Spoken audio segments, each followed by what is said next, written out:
Doctor Ram Gopal. మీ అందరికీ చాలా సుపరిచితుడినే social మీడియాలో.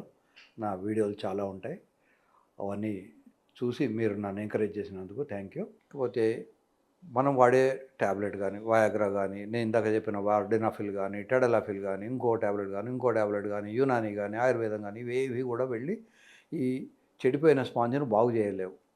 ఇప్పుడు ఫర్ ఎగ్జాంపుల్ మనకు కొవ్వులు ఎక్కువైపోయినప్పుడు ఫ్యాటీ లివర్ అంటారు. కొంత కొవ్వు వెళ్ళి లివర్లో జమ అవుతుంది. అలాగే కొంత కొవ్వు కూడా వచ్చేసి ఈ స్పాంజ్లో జమ అవుతుంది కనుక, లేదా ఈ స్పాంజ్ ఫైబ్రస్గా మారిపోతుంది. దీన్ని పీల్చుకునే శక్తి ఉండదు, కొబ్బరి పీచులాగా అయిపోతుంది.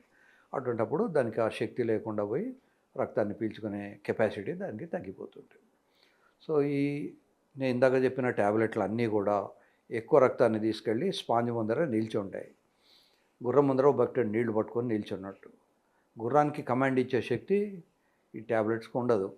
సో గుర్రం ఇష్టమైతేనే తాగుతుంది, గుర్రానికి తాగాలనిపిస్తేనే తాగుతుంది.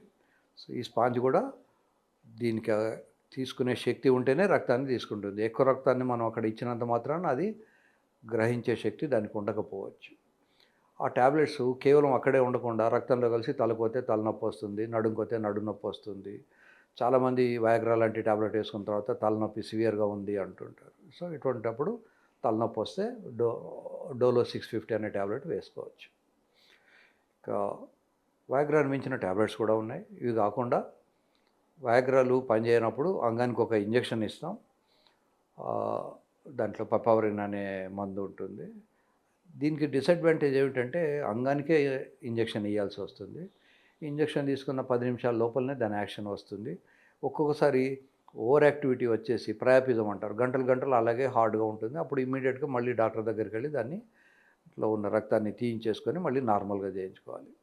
సో ఇది హాస్పిటల్కు అయితే బాగానే ఉంటుంది, కానీ ఇంట్లో చేసుకోవడానికి కొన్ని ఇబ్బందులు ఉంటాయి. ఎందుకంటే వాడు ఇంట్లో ఇంజెక్షన్ వేసుకోవాలి, ఫినిష్కి ఇంజెక్షన్ వేసుకోవడం అనేది పెద్ద మనుషులకు కొంచెం ఇబ్బందికర విషయం. యంగ్ పీపుల్ కూడా అది జారిపోతూ ఉంటుంది. దాన్ని ఫిక్స్ చేసుకొని దాన్ని ఎక్కడ వేయాలో మేము నేర్పిస్తాము.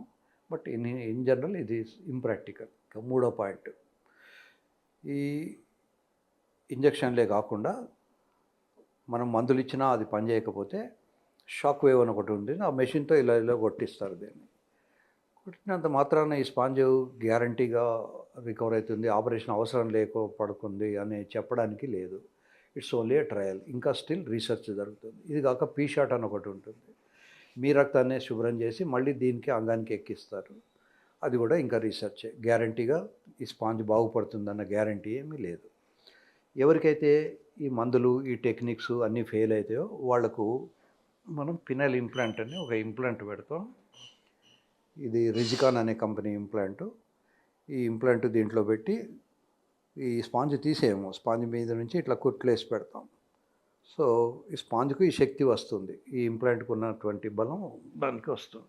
ఈ ఇంప్లాంట్ లోపల స్టీల్ రాడ్ ఉంటుంది కనుక స్టీల్కు ఉన్న శక్తి ఈ ఇంప్లాంట్కి వస్తుంది.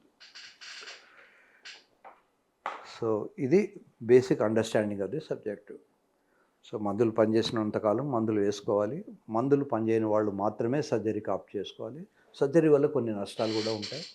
ముఖ్యంగా సెన్సేషన్ కొంత తగ్గుతుంది కనుక ప్రతి కేసుకు ఆపరేషన్ గురించి ఆలోచించొద్దు.